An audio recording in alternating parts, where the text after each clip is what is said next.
Gawat, makin panas. Inilah 4 berita politik terbaru hari ini. Berita pertama, menyoroti penanganan banjir Semarang. Eko Widodo, apakah PSI dan buzzer RP sudah buat petisi copot Ganjar? Berita kedua, Dr. Mulyanto, PKS semprot Jokowi, janji stabilkan harga minyak goreng, hanya PHP. Berita ketiga, Gibran dan Kaesang cuma jualan pisang, untung 71 miliar rupiah. BRN ngamuk, sama saja dengan anak Soeharto. Berita keempat, Pertamina rugi 191 triliun rupiah. Ternyata tak seindah bacot Ahok, tak punya malu, muka Erik. Berita pertama, menyoroti penanganan banjir Semarang.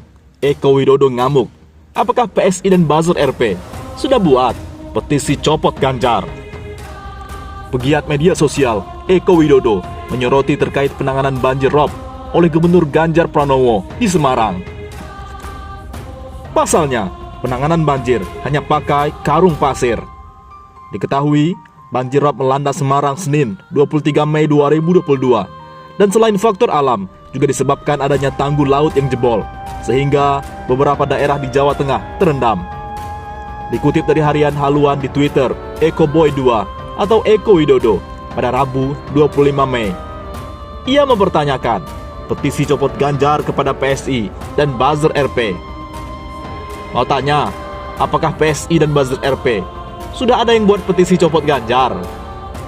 Masa Semarang, Demak, Jepara, Pekalongan hampir tenggelam, penanganannya cuma pakai karung pasir? Eko mencuit di Twitter sembari memposting 2 tangkapan layar pemberitaan tentang petisi copot Anies Baswedan dan pemberitaan penanganan banjir pakai karung pasir oleh Ganjar Pranowo.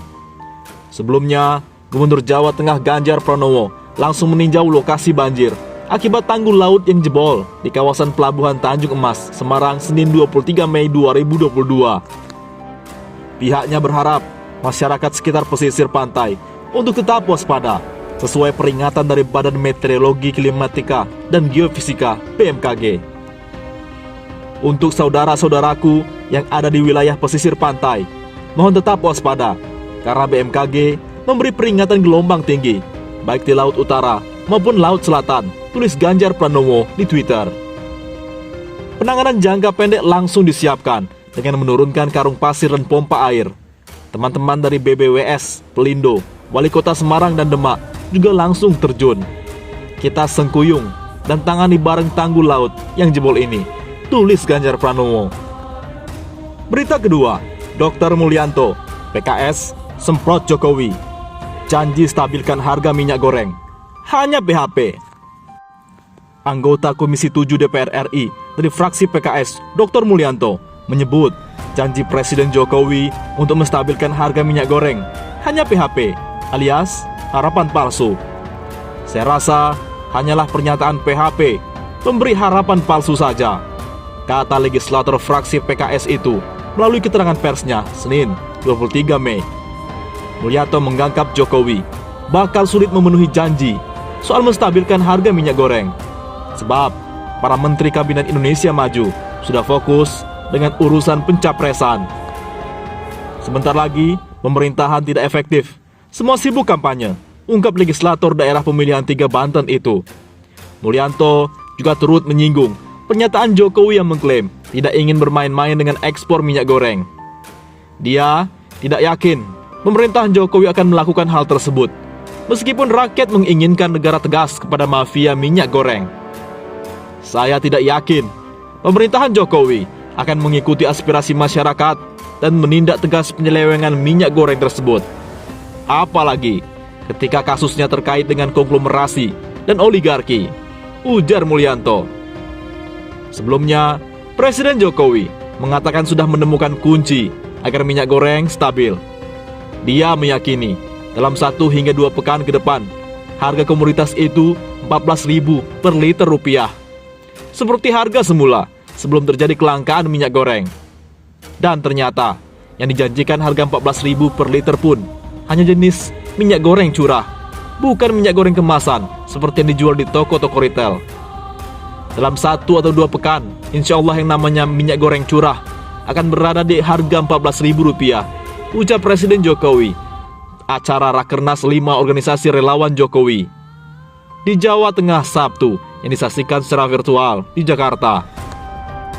Berita ketiga, Gibran dan Kaisang cuma jualan pisang untung Rp71 miliar.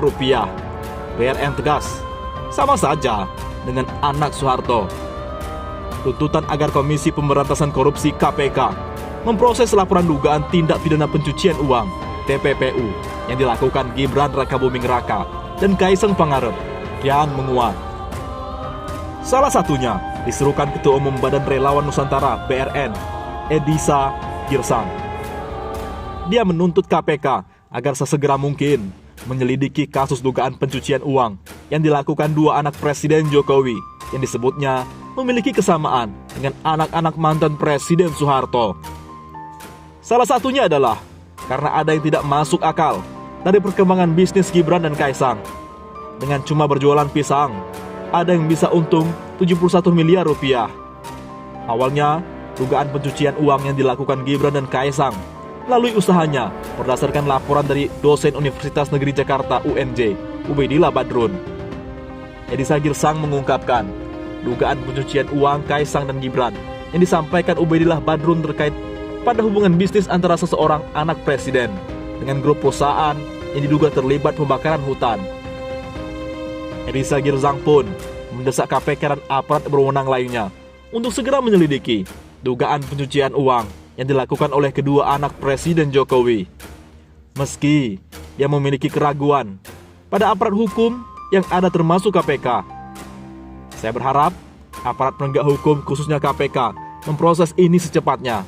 Sejujurnya, sebersih-bersihnya walaupun kita ragu terhadap KPK, kata Edi Girsang, dikutip dari terkini jaringan media suara pada Rabu 25 Mei. Tak hanya itu, Edisa Girsang juga kemudian menyinggung dugaan kasus pencucian uang anak Jokowi yang menurutnya terkait dengan kejadian yang terjadi di Indonesia pada tahun 1998, di mana Presiden Soeharto beserta kroni termasuk anak-anaknya juga diduga melakukan tindakan pidana pencucian uang. Kita tidak berhenti dalam pertemuan atau jumpa pers kali ini. Jutaan warga dalam aksi 98 menginginkan pemerintahan yang bersih, keadilan bagi bangsanya, bukan untuk oligarki, pengusaha, anak cucunya saja, tegas Edisa Girsang. Menurutnya, ketika Soeharto berkuasa, banyak yang mengkritisi seluruh anak Soeharto yang menjadi pebisnis di Indonesia. Lantas dia pun membandingkan dengan kedua anak Jokowi dan anak Soeharto tempo dulu. Mereka semua memiliki kesamaan, yaitu menjadi seorang pengusaha. Kita dulu mengkritik anak-anak Soeharto menjadi pengusaha boleh. Candaan saya, ada 2 anak yang dituduhkan Kang Ubed. Yang satu bilang, sampean atau Anda sudah wali kota. Saya yang berbisnis karena bukan pejabat negara, tuturnya. Salah satu yang menjadi janggal terkait usaha atau bisnis kedua anak Jokowi ini adalah proses berkembangnya usaha mereka. Usaha atau bisnis itu memperoleh keuntungan hingga Rp71 miliar hanya dari berjualan pisang goreng. Selain itu, soal pembelian saham bernilai hampir Rp100 miliar yang juga dilakukan oleh kedua anak orang nomor 1 di Indonesia tersebut. Yang pertanyaannya bukan persoalan boleh atau tidak bolehnya anak presiden berbisnis, tapi proses dia membangun usahanya itu. Masa jualan pisang untung Rp71 miliar, ujar Edi Girsang. Orang bodohnya pun bertanya, wajar publik bertanya kok bisa. Pertanyaannya, punya moral tidak memperkaya anak-anak seperti itu? Indikasi ini yang sedang dipertanyakan Kang Ubed, imbuh Edisa Girsang. Berita keempat, Pertamina rugi Rp191 triliun. Ternyata tak seindah bacot Ahok, tak punya malu muka Erik. Pertamina, kata Menkeu Sri Mulyani, tekor alias rugi Rp191 triliun. Padahal waktu Ahok ditunjuk jadi komisaris utama, katanya mau bantu sohibnya. Presiden Jokowi, untuk membuat Pertamina untung, merem saja, Pertamina pasti untung. Lah, kok malah sekarang ruginya gede banget? Padahal premium dan solar yang katanya pemerintah masih subsidi sudah dihapus. Loh, Pertamina makin rugi besar. PLN makin rugi besar. Kok nggak malu menterinya Erick Thohir tiap hari warawiri pencitraan, mau nyapres. Di mana-mana fotonya terpampang dengan senyum sumringah, seolah menjadi menteri yang sukses. Jadi menteri saja BUMN pada rugi, apalagi jadi presiden, bisa bubar Indonesia. Gedek banget lihat orang-orang yang mentang-mentang duitnya tidak berseri. Kakaknya pebisnis nomor wahid batubara dan sawit, terus masih nafsu duduk di pemerintahan. Mbok, ngaca ya. Terus yang mau milih juga mbok ya otaknya diencerkan. 2 engkoh, 1 jadi komisaris utama, 1 jadi menteri BUMN. Ternyata nggak bisa membuat Pertamina untung.